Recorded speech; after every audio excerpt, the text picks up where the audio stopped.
Me he perdido ahora. Activa el micrófono. Ya puedo, ya puedo, Ya está, vale, ya vale. puedo. ¿Vale? Pues buenas tardes a todos y todas. Gracias por invitarnos a la CGT, en nombre de la CGT a esta videoconferencia sobre el futuro de las pensiones. Y a mí me tocaba un poco lo que hablé con los compañeros es de presentar el marco general de los sistemas de reparto, que estamos hablando de nuestros sistemas de reparto frente a los sistemas de capitalización individuales, la famosa disposición 16 del Pacto de Toledo, que va a tener su desarrollo fundamentalmente en los planes de empleo de empresa, que le viene muy bien a los agentes sociales denominados comisiones obreras UGT y otros agentes sociales que están trabajando en Euskadi, por ejemplo. El ASTV pues también hace ese tipo de cosas. Es decir, eso es lo que nos va a llevar el futuro de las pensiones, digo, por empezar con algo que no se nos debe de olvidar. El futuro de las pensiones públicas, del sistema de seguridad social, que es donde están encuadradas las pensiones públicas, solo va a depender de los y de las trabajadores, tanto de la clase activa, fundamentalmente de la clase activa, de 16 a 65 años, luego vaya usted a saber hasta los 67, 68 o hasta los 70. Como decía el Roto, aquí la única manera de garantizar las pensiones es asegurar que vas a cobrar pensión el día de tu muerte. Eso es un poco lo que pretenden. Yo creo que ese futuro no está predeterminado, ni está predeterminado por los partidos políticos firmantes del Pacto de Toledo, ni está mucho menos predeterminado por los actuales partidos políticos y los actuales agentes sociales. El futuro de las pensiones, existirá futuro de pensiones públicas dignas y suficientes, sin brecha de género, para todos y todas, depende solo y exclusivamente de los y de las trabajadoras que están en estos momentos trabajando, bien con contratos precarios, bien parados, bien con contratos parciales, como decía el compañero, etcétera, o bien en la propia economía sumergida. Y dependerá también de los actuales casi 9 millones de pensionistas que ya tenemos derecho a distintas pensiones, bien sean contributivas o bien sean no contributivas. Es decir, este es un mensaje de esperanza que entendió muy bien el movimiento pensionista. Entendió muy bien el movimiento pensionista, las dos COESPES, llamarlo como queráis, pero el movimiento pensionista se echa a las calles no para garantizar unas pensiones dignas de 1.084 euros, que es lo que se está planteando para todos y todas, incluidas las pensiones de viudedad, sino fundamentalmente para garantizar que los y las trabajadoras jóvenes, como decía Álvaro, que tienen una vida activa por delante, hombres y mujeres tengan derecho a una pensión digna. ¿Para qué? Pues para dar cumplimiento a lo que dice tanto el artículo 41 como fundamentalmente el artículo 50 de esa Constitución hecha por los hombres. Estoy completamente de acuerdo en lo que decía la compañera, en los cuales dice que el Estado siempre tendrá recursos suficientes para garantizar pensiones suficientes y adecuadas y además actualizadas. Lo de la suficiencia es algo muy concreto, eso se ha roto, etcétera. Nuestro sistema público de pensiones está basado,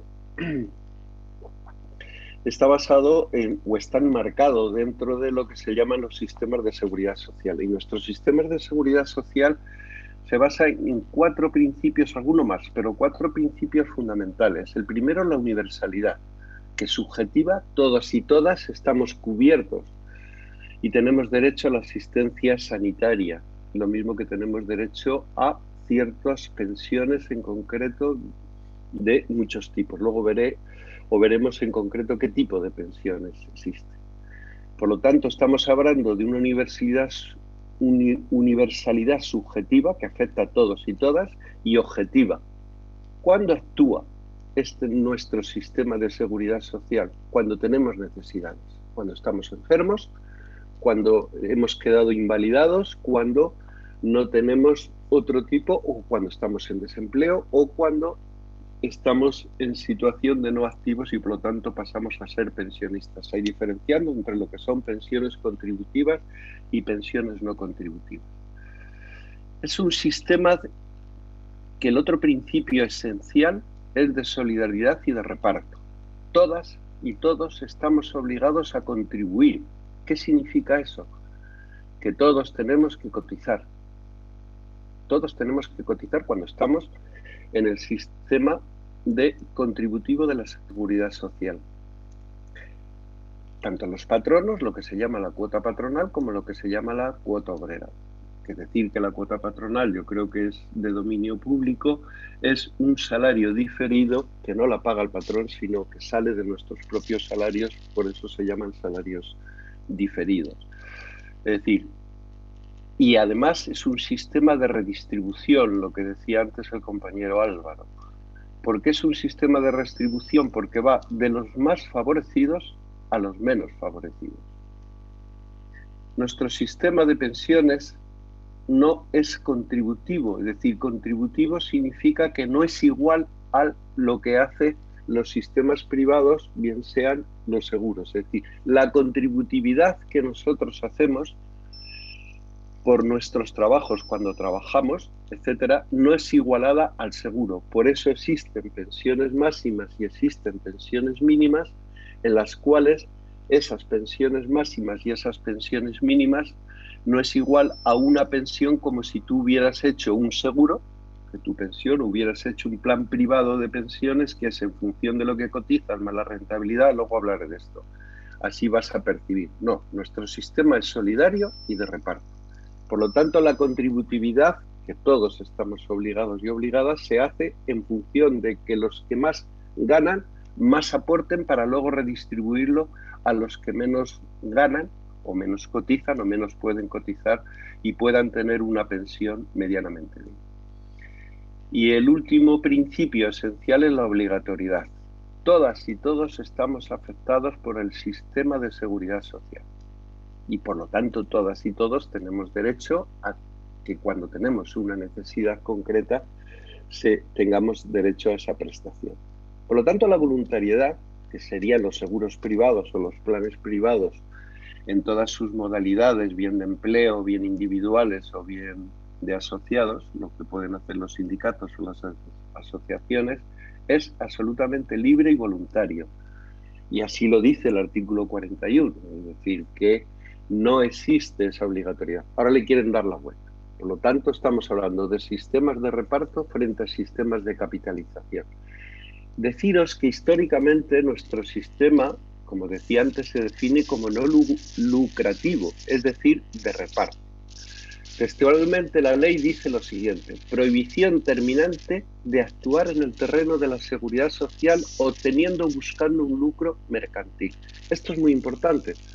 Es decir, no podemos aceptar el hecho concreto de que ahora, para cubrir un derecho, que sería el derecho a una pensión digna garantizado por el artículo 50, insisto, y el artículo 41 de la Constitución española, no podemos creernos el mensaje que nos están dando que únicamente vamos a tener acceso a una pensión básica, lo que en el franquismo, que como decía la compañera, se llamaban pensiones de beneficencia y ahora se llaman pensiones asistenciales o no contributivas, que eso no da para una vida digna y mucho menos para hacer frente a todas las vicisitudes en las cuales se encuentra la gente cuando ha perdido el trabajo o cuando tiene más o cuando está en una situación de dependencia. Necesitamos cuidados.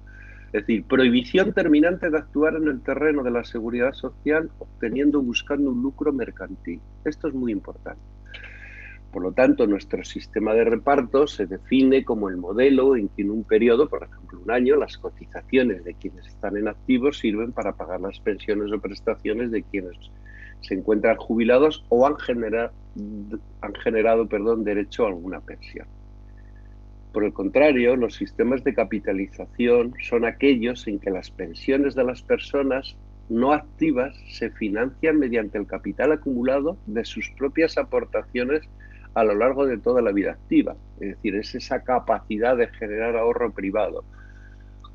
Os sonará eso de que, no sé qué político lo dijo, o que criminal, porque no puede tener otro término, que dijo que si ahorráramos 1 euro todos los días, pues que luego nos encontraríamos en un sistema privado de pensiones, nos encontraríamos con una compensación para complementar nuestra pensión. Es decir, aquí lo único que se busca es un rendimiento individual y no solidario de dicho capital. El actual sistema privado de pensiones del caso español, como os decía, viene en el artículo 41. Lo que dice es: los poderes públicos mantendrán un régimen público de seguridad social para todos los ciudadanos. Lo siento, no habla con un lenguaje inclusivo ni de género, solamente la Constitución fue hecha por hombres y por lo tanto tiene un lenguaje absolutamente sexista y machista y, por supuesto, patriarcal. Es decir, es para todos los ciudadanos y ciudadanas, es decir, universal, lo que os decía antes, la universalidad, que garantice la asistencia y prestaciones sociales suficientes ante situaciones de necesidad, especialmente en caso de desempleo. Y luego el punto y aparte, donde viene y se sustentan los sistemas privados de pensiones, dice: la asistencia y prestaciones complementarias serán libres. Bueno, eso le ha sobrado y le sobraría, porque cualquiera que tenga capacidad de ahorro, o si se lo quita de su comida o se lo quita del pago de otro tipo de necesidades que tiene que cubrir, como es la casa, etcétera, pues puede hacerlo, porque estamos en una economía de mercado libre, pudiera haber hecho cualquier tipo de seguro, cualquier tipo de plan de pensiones. Pero bueno, estos en lo que se basan es ahora, con el Pacto de Toledo, no ahora, sino ya cuando hicieron en el 95 el Pacto de Toledo y luego lo llevaron a la Ley 27 de 1997, pues lo que hablan es de eso, es decir, que los sistemas privados de pensiones o sistemas de capitalización, que es como se les conoce, debieran fomentarse, y luego veremos el por qué debieran fomentarse. El sistema público de reparto lo que genera es una capacidad, como decía, de redistribución de renta entre las generaciones. No es otra cosa. Y además genera mecanismos de solidaridad en cuanto tanto se establecen pensiones mínimas y prestaciones no contributivas. Es decir, todo el mundo tiene derecho a una pensión, bien sea la mínima o bien sea prestaciones no contributivas. Hacer un apartado con lo que significa pensión mínima. Pensión mínima no dice la ley, ni de la propia Seguridad Social, mucho menos lo dice la Constitución, cuando en el artículo 50 lo que está diciendo es pensiones suficientes y adecuadas. Eso significa pensiones dignas. Cuando la ley establece de tener derecho a pensión mínima y prestaciones no contributivas, no quiere decir que sea lo mínimo, mínimo, mínimo, sino que sea el mínimo concreto que dé derecho para que esa persona pensionista pueda tener una vida digna. Además, nuestro sistema público de reparto funciona como una caja única y, por lo tanto, introduce un factor esencial de redistribución de renta en el ámbito territorial. Y al ser un sistema contributivo de imputación directa, es decir, se cotiza directamente sobre la renta que se genera, eso supone que es un factor progresivo que distribuye la riqueza que socialmente se produce. Claro, aquí nos encontramos con el problema que antes señalaba Álvaro, de lo que son las cotizaciones máximas y las pensiones máximas. ¿Por qué se estableció una cotización máxima? Pues yo creo que se establece en un principio de la Seguridad Social. Ya se tenía que haber destopado eso hace muchísimos años. Pero se establece esa cotización máxima porque también la pensión máxima está topada. Es decir, aunque ahora actualmente en el 2021 tenemos una cotización máxima de 4.070 euros al mes, en concreto, tú no puedes percibir una pensión mayor de 3.700 y pico, me parece que son 3.750 lo que está establecido para el 2021. La diferencia es que ese dinero que se cotiza además con respecto a la que tú percibes, eso es lo que explicaba yo antes, que la seguridad social no es un sistema de lucro y por lo tanto el sistema contributivo nuestro no es igual a la pensión como si fuera de un seguro, sino que es un sistema de redistribución. El problema que nos encontramos que al no destopar no solamente son los sueldos de Messi, sino que, por poneros un ejemplo muy concreto que vemos en las empresas todos los días, existe la friolera de unos 1.000 personas de lo que son accionistas o de lo que son ejecutivos o lo que son consejeros delegados. Esas 1000 personas, digo solo de las empresas del IBEX 35, que son las grandes empresas, esas 1000 personas tienen unos salarios medios, salarios o rentas, que en este caso son salarios, de 550.000 euros. Bueno, pues todo lo que sobrepasa, perdón, los 48.000 y pico euros por los cuales cotizan, eso no entra a la caja de la Seguridad Social, sino que se va directamente a sus sistemas privados de pensiones o bien al consumo y al lucro que quieran darlo. Ese es el grave problema. ¿Por qué se ha descapitalizado, se ha vaciado la caja de la Seguridad Social? Pues entre otros factores por mantener sistemas topados, es decir, los sistemas de cotización con las bases máximas y no que cada uno cotice en función de todo lo que gana, pues eso supone que anualmente la Seguridad Social deja entrar en la caja común de la Seguridad Social unos 7.000 millones de euros. Esos son muchos dineros, insisto. Más luego habría que sumar todas las desgravaciones fiscales que tienen por el hecho de tener planes de pensiones privadas. Bueno, no puedo pasar el esquema, pero es un esquema gráfico.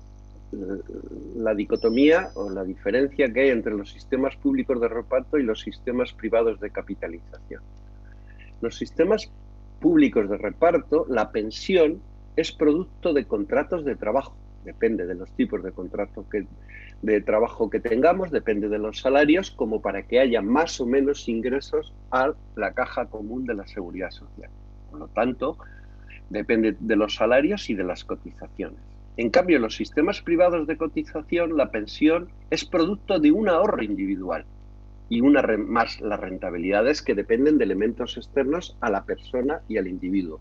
Son gestionados, luego lo veremos, por entidades financieras o seguros o etc.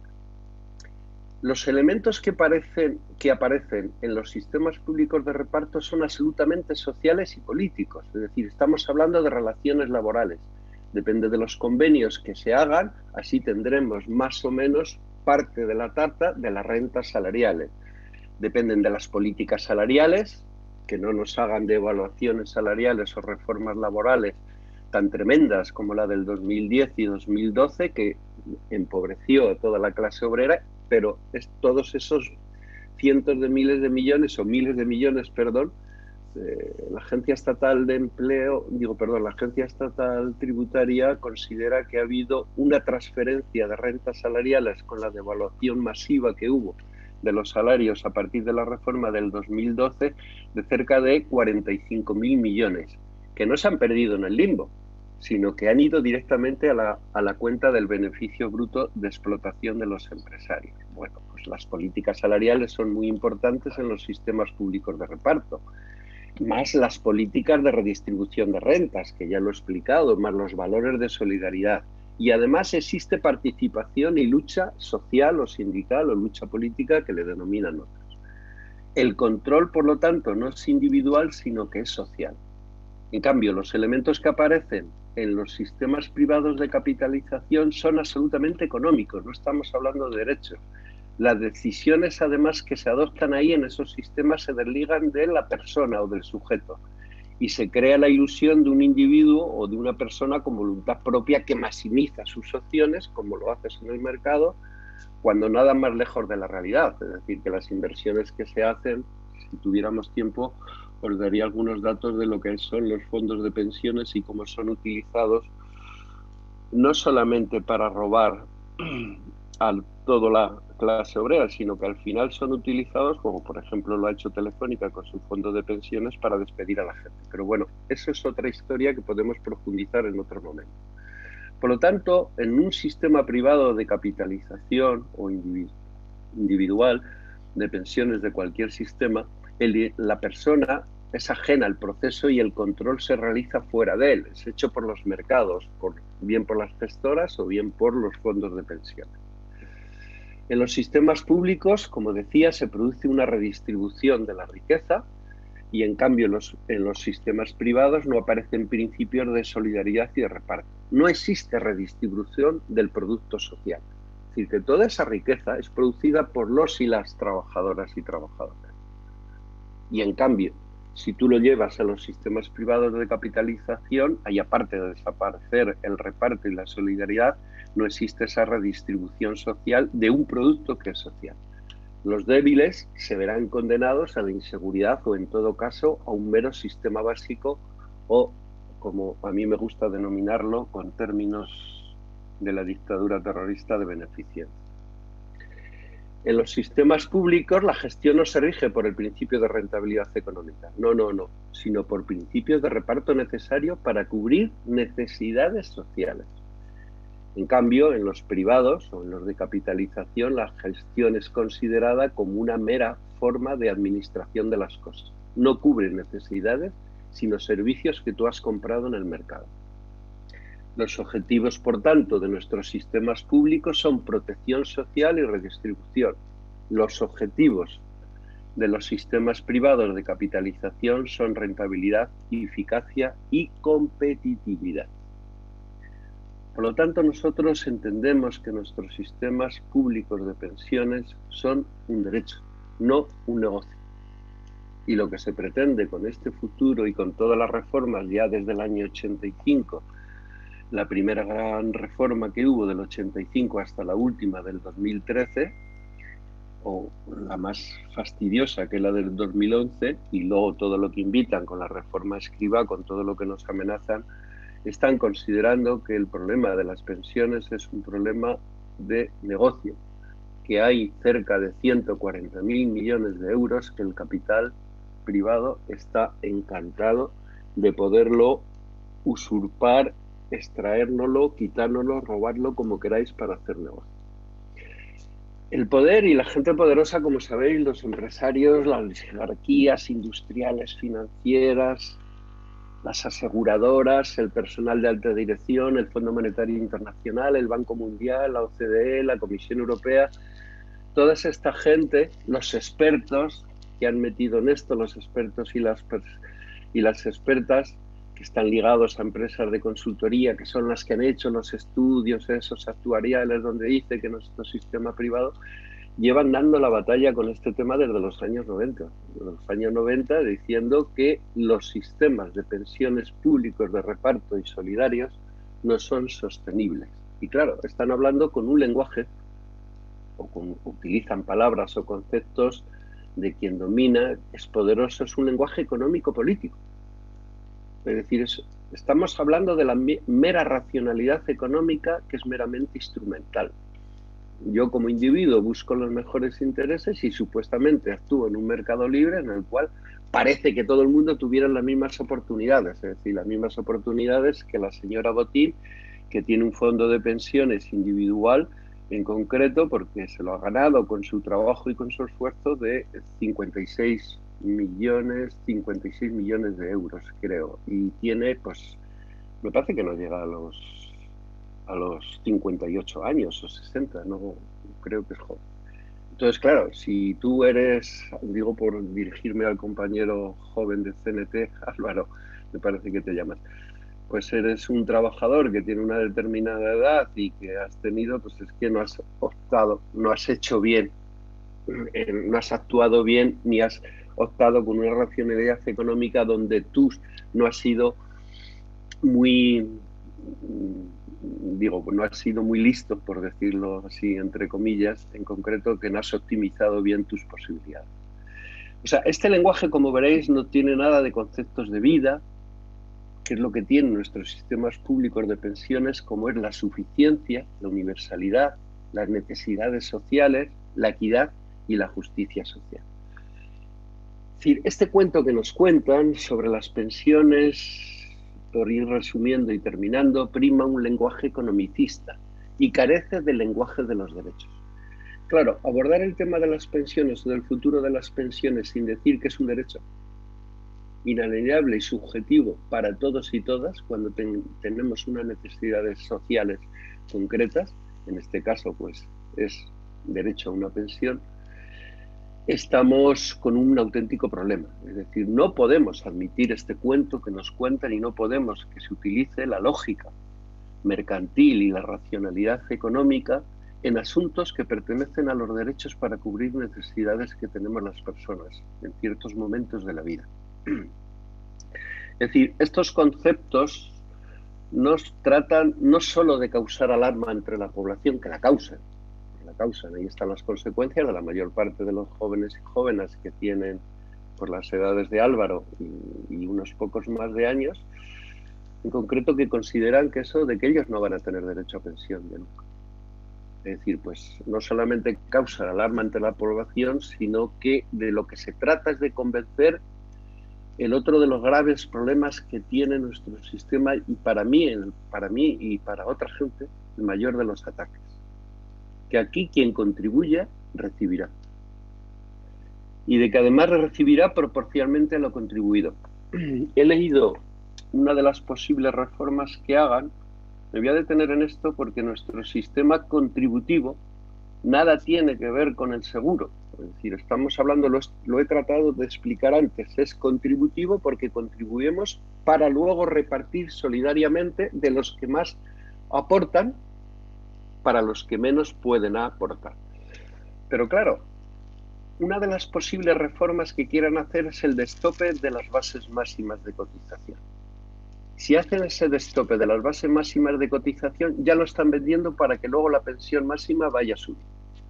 Imaginaros eso lo que significa. Lo estamos igualando como si tú hubieras hecho un seguro o hubieras hecho un fondo de pensiones individual que te garantizaría que en función de lo que aportas, así recibes, que contribuye. Eso rompe nuestro sistema de solidaridad y de reparto, o rompería.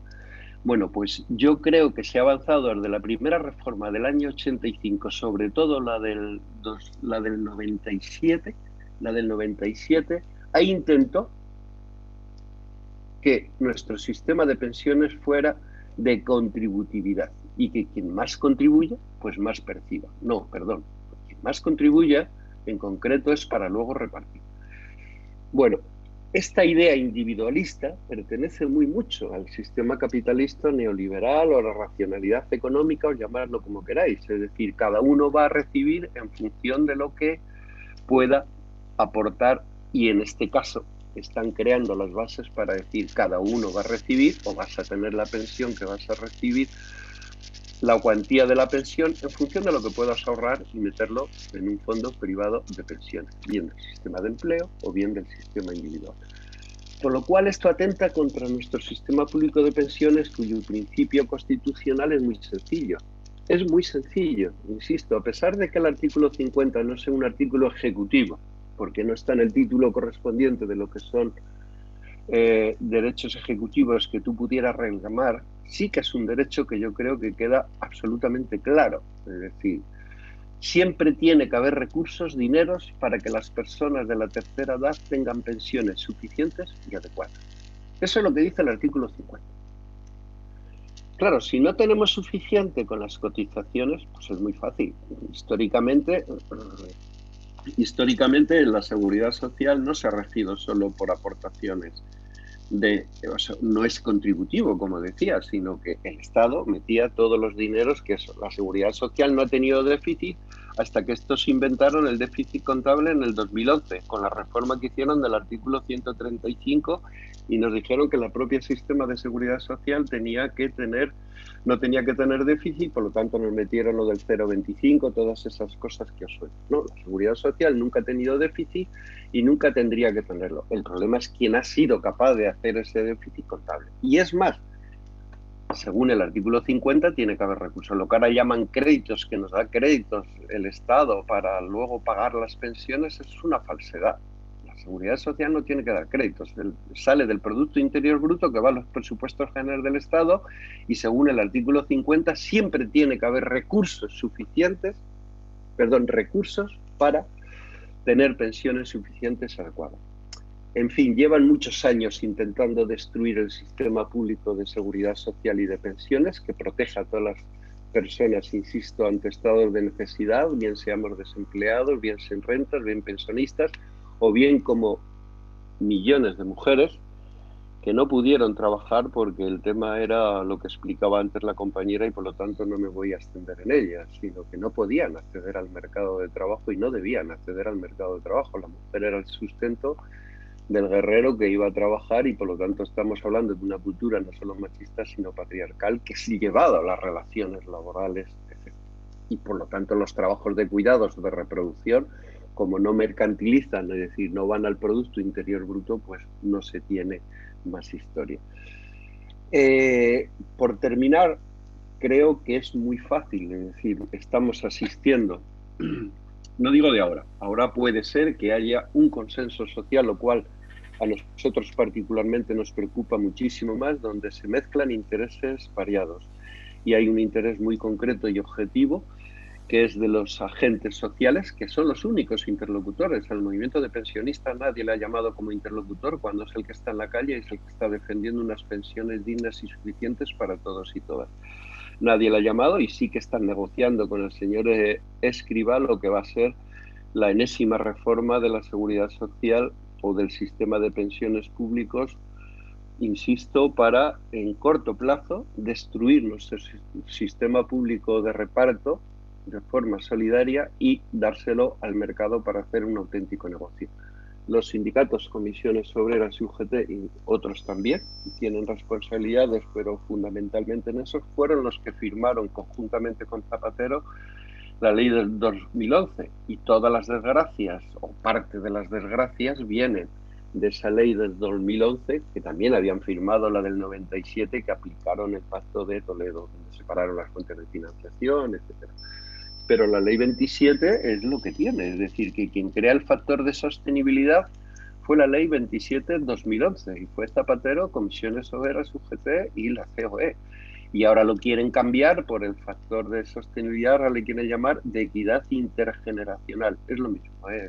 Y luego hablaremos un poco, me imagino, de lo que habéis planteado de la esperanza de vida, que además es clasista, etcétera.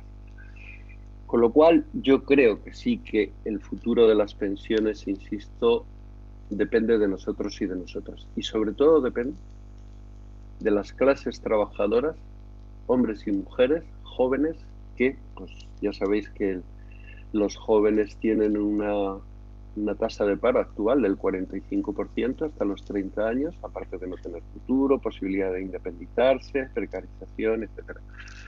Pero depende del esfuerzo que hagamos y del convencimiento pedagógico que las clases asalariadas, que en estos momentos bien estén con contratos parciales o con contratos estables, bien estén paradas o bien trabajen de forma intermitente, sean capaces de mostrar en la calle ese rechazo y esa defensa de un sistema público de pensiones universal y para todos y todas y suficiente. Eso es un poco lo que os tenía que contar. Gracias. Gracias, Desiderio.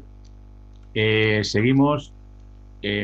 Ahora tendría la palabra el compañero Ramón, que es portavoz de los tres portavoces que tenemos, es un portavoz de la coordinadora a nivel estatal, pues. Ramón, tienes la palabra. Hola, buenas tardes. Desde luego muy interesante todo lo que se ha explicado y no sé si vamos a poder añadir alguna cuestión, ¿no? A mí me interesaría destacar el proceso concreto en que se está intentando privatizar este sistema que, como ahora se decía, es mueve una cantidad de dinero que es algo muy goloso para el sistema bancario, ¿no? Hemos visto cómo este sistema financiero ha ido fracaso tras fracaso, convirtiendo nuestra economía cada vez en más especulativa, en una economía financiarizada, que ya en el 2008 se pega un enorme castañazo en que gran parte de esas inversiones especulativas acaban sucumbiendo y acaban generando una crisis que se podía haber resuelto de muchas maneras, ¿eh? Pero que se resolvió rescatando a los causantes de la crisis, que era el sector financiero. Sin duda el Estado tenía que haber intervenido. Lo que no está tan claro es por qué se rescató a los que habían provocado la crisis y no a la gente que se quedaba sin casa.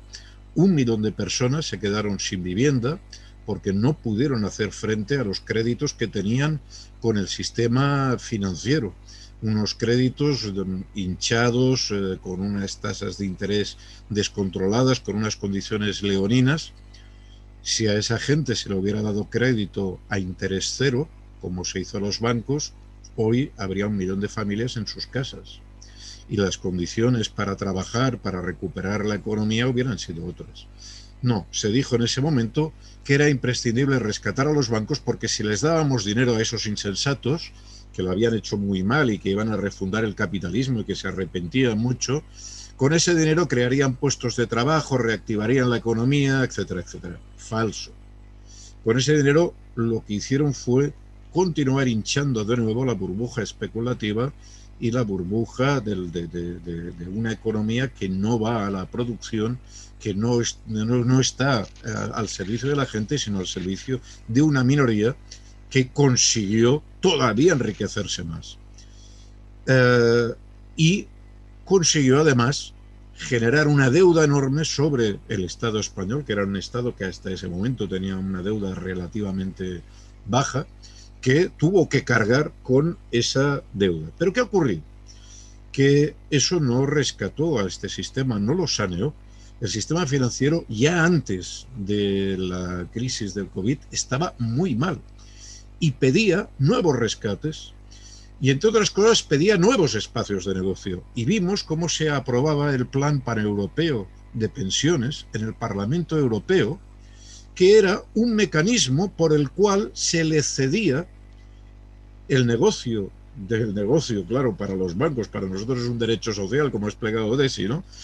Se cedía ese espacio para que pudieran salir del mal momento en que se encontraban. Fijaros, la Comisión Europea no tiene competencia sobre pensiones, es algo que se delega a los gobiernos nacionales. Pero en cambio, y entonces, ¿cómo aprueban la directiva del PPE? Esa directiva que recomienda a los estados privatizar y les abre un camino para privatizar las pensiones. Lo explica muy claramente en el preámbulo de esa directiva. Es para reforzar la banca europea.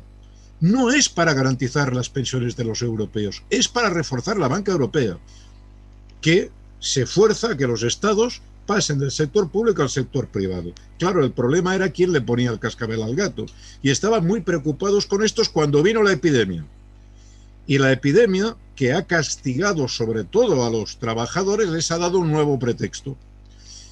Es decir, tenemos que hacer reformas porque, claro, hay que salir de esta. Y además, les ha dado ocasión para promover otro nuevo rescate.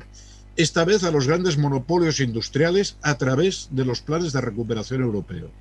Los planes de recuperación europeo no son planes de recuperación. En primer lugar, si había que recuperar algo, había que recuperarlo ya el año pasado, cuando la gente no estaba cobrando los salarios, cuando la gente estaba en necesidad económica. No, lo van a hacer después, amparándose en el precedente del Plan Marshall. ¿Pero de qué Plan Marshall estamos hablando? El Plan Marshall tenía como objetivo reconstruir la industria europea destruida por la guerra, pero que sepamos, aquí la fábrica SEAT sigue íntegra. Las instalaciones de Telefónica no han sido bombardeadas. Renfe no tiene que reconstruir un solo puente. Aquí no ha habido una guerra. La epidemia es una crisis distinta que no requiere ningún tipo de reindustrialización. Al contrario, darle capital a estas empresas va a suponer aumentar el paro, porque se van a modernizar más rápidamente, se van a reestructurar más rápidamente para aumentar su productividad y eso va a provocar que echen gente a la calle. El rescate a esos grandes monopolios es absolutamente injustificable. Pero es que viene la siguiente cuestión, y es que este rescate pretenden luego recuperarlo. No es un dinero que se dé a fondo perdido, es un dinero que pretenden recuperar. Y entonces la pregunta es, bueno, si el Estado español ya debe el 100% de su Producto Interior Bruto, ¿cómo va a poder devolver ese dinero? Y ahí es donde entran las negociaciones de Nadia Calviño. porque lo que está negociando Nadia Calviño son los cambios que hay que hacer en el derecho y en los derechos sociales de los ciudadanos españoles para dar garantía que se va a poder devolver este dinero. ¿Y cuál es la parte del león? La parte del león es el fondo de pensiones.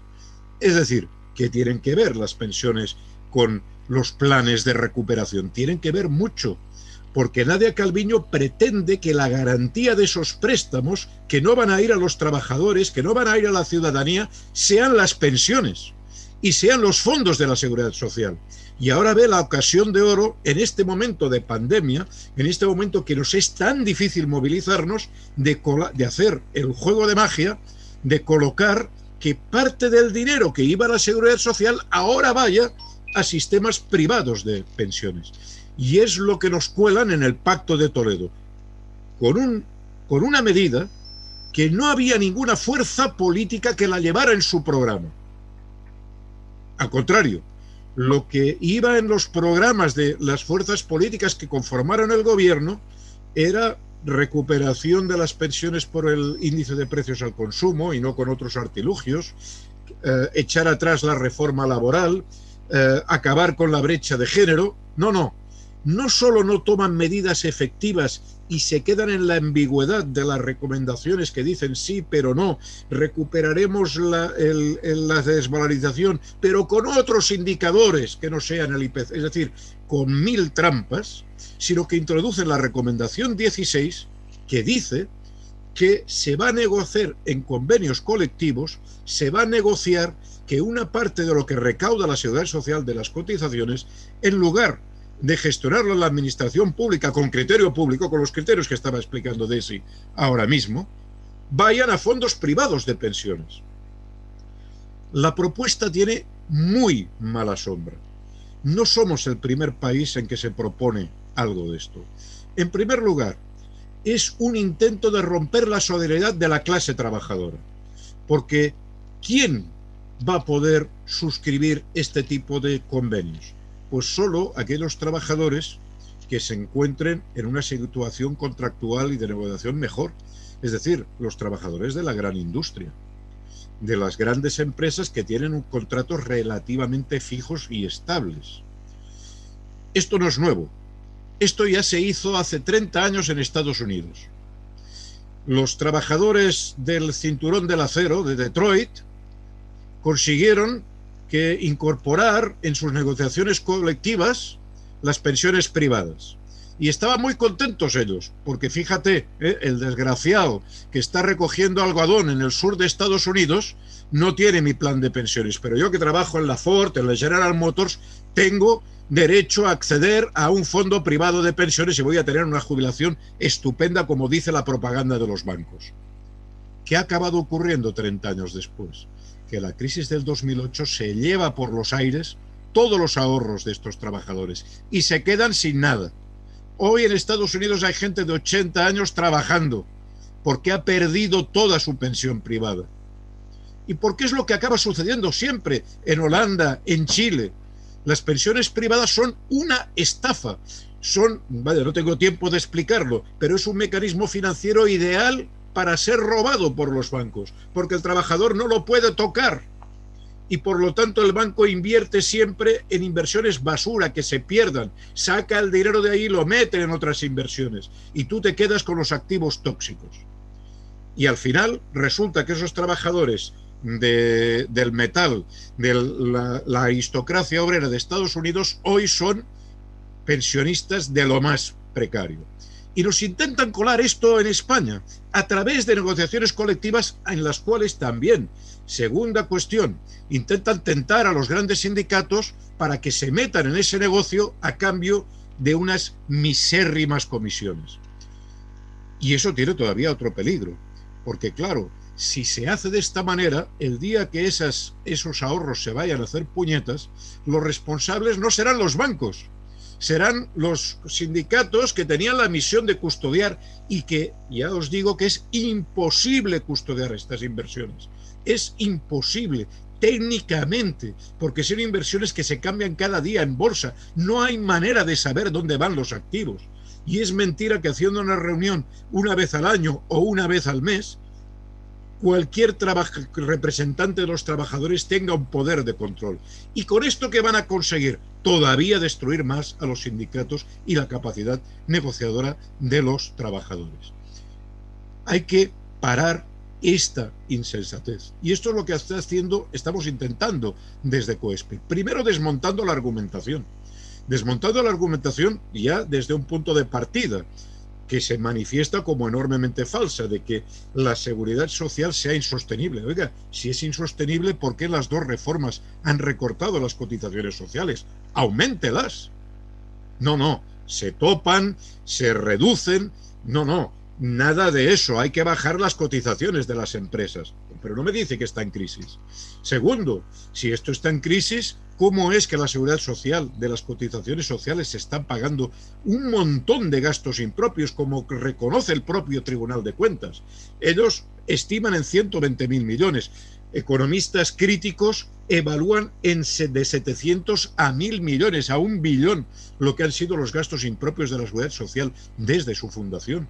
Es decir, la seguridad social ha servido para que los ricos no paguen impuestos y que los gastos sociales como el ingreso mínimo vital se estén pagando con los ingresos que generamos los propios trabajadores, con el salario diferido de los trabajadores.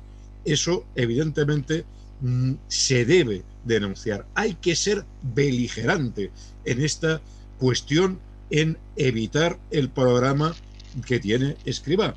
Y en cierta manera lo estamos consiguiendo, porque Escrivá tenía que tener cerrados los convenios colectivos ya este febrero y ha fracasado, porque este debate ha entrado también en los grandes sindicatos y están encontrando serios problemas en los procesos congresuales que tienen para intentar colar eso. Técnica utilizada: no entrar a debatir, silenciar, no se habla, es el elefante blanco del cual nadie quiere hablar. Se habla, en fin, de cualquier otro tema, menos del tema de las pensiones, que es el que justamente tienen encima de la mesa. Y por eso COESPE se está movilizando e intentando romperles el relato de la sostenibilidad, el relato de que esto es una salida, no una garantía, porque también, perdonadme, otro de los elementos que trae esa cuestión es romper la igualdad entre trabajadores, porque según en qué territorio estés, según a qué género tengas, según a qué sector social, en qué sector económico trabajes, vas a tener más o menos derecho a pensión. Esto rompe la unidad, el sistema de solidaridad que es la seguridad social, que no distingue entre trabajadores, al menos formalmente, y permite introducir otra cuña de insolidaridad y de separación entre los trabajadores. Y por tanto todavía lo que va a hacer, por ejemplo, es agravar la brecha de género, porque en esa negociación, si eso se interpreta como una contribución, pues todavía el hecho que las carreras de cotización sean más cortas en la mujer que en el hombre, el efecto económico se va a multiplicar y por tanto todavía va a aumentar más la brecha de género, las diferencias y la dificultad para poder hacer acciones conjuntas de la clase trabajadora en defensa de un sistema público de pensiones. Por eso estamos intentando romper este relato, estamos intentando, como COESPE, vamos a participar en todas las movilizaciones del 1 de mayo, exigiendo que no se lleve a cabo la reforma de la seguridad social, que no se entre en ningún convenio colectivo a discutir nada que ponga en cuestión la ley de la seguridad social, que es común para todas las trabajadoras y trabajadores del país, de cualquier sector económico al que pertenezcan, y vamos a plantear para el 29 de mayo una movilización de sensibilización en todo el país, en que pretendemos colocar en la agenda, en los centros de trabajo, y a este nivel pedimos la ayuda a todos los sindicatos que desde un principio nos han acompañado, especialmente a los sindicatos alternativos, que nunca han dudado de esta cuestión, que no han silenciado este problema y que necesitamos que nos ayuden a colocar en el centro del debate esta cuestión. El 29 de mayo vamos a intentarlo una vez más, esperamos poder llegar a los jóvenes, poder llegar a los trabajadores, con la idea de que no nos la cuelen en verano, porque de momento hemos paralizado esto, en el mes de febrero lo hemos paralizado en Semana Santa, pero la tentación, si sigue la epidemia, si siguen estas dificultades que puede haber, es muy fuerte. Hay que romper esta tentación, rompiendo el relato y colocando en el centro la cuestión de mantener las pensiones públicas, confrontar y denunciar el intento del sector bancario de penetrar, de morder, de elevarse la parte del león de un derecho social que sirve, que ha de servir, como explicaba Desi, para proteger a la gente. Esto no está pensado para que nadie haga negocio. Esto está pensado para proteger a los millones de trabajadores que quieren tener una vejez digna y tranquila, y que no quieren, digamos, colocar, digamos, en la especulación financiera, fiar a ese proceso especulativo su vejez. Y es curioso porque también eso tiene incorporado otro tema, ¿no? Llevan 20 años intentando colar las pensiones privadas. Han fracasado estrepitosamente. La gente se da cuenta que son una estafa. Y como la gente, incluso aquellos trabajadores que tienen más salario, no quieren invertir en pensiones privadas porque saben que son una estafa, entonces lo que pretenden es obligarles a la gente. Es decir, si no quieres por las buenas, te lo vamos a colocar por convenio y quieras o no, te vas a tener que tragar la pensión privada. Hay que paralizar esta cuestión. Y esta movilización del 29 de mayo nosotros también la entendemos como un paso previo de intentar en este otoño algún tipo de movilización que se extienda a los centros de trabajo. Creemos que si en el pasado la clase trabajadora española, por mucho menos, llegó a articular huelgas generales en defensa, entre otras cosas, de un sistema público de pensiones, ahora que tenemos ese ataque frontal, directo al derecho de los trabajadores actuales y de los pensionistas actuales, hay que dar una respuesta.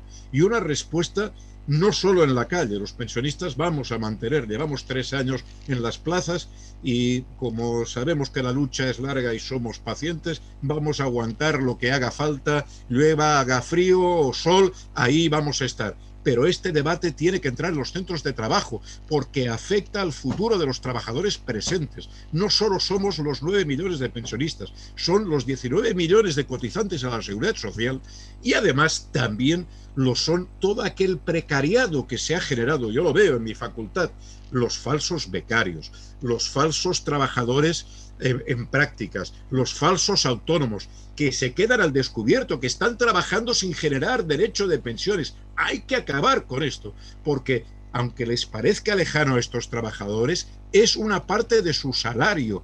Tienen derecho a ese salario diferido y no podemos permitir que este sistema los siga narcotizando, los siga desviando de cómo les están robando de sus bolsillos, es verdad, no en el salario que cobran a final de mes, sino en el salario indirecto al cual tienen derecho como personas.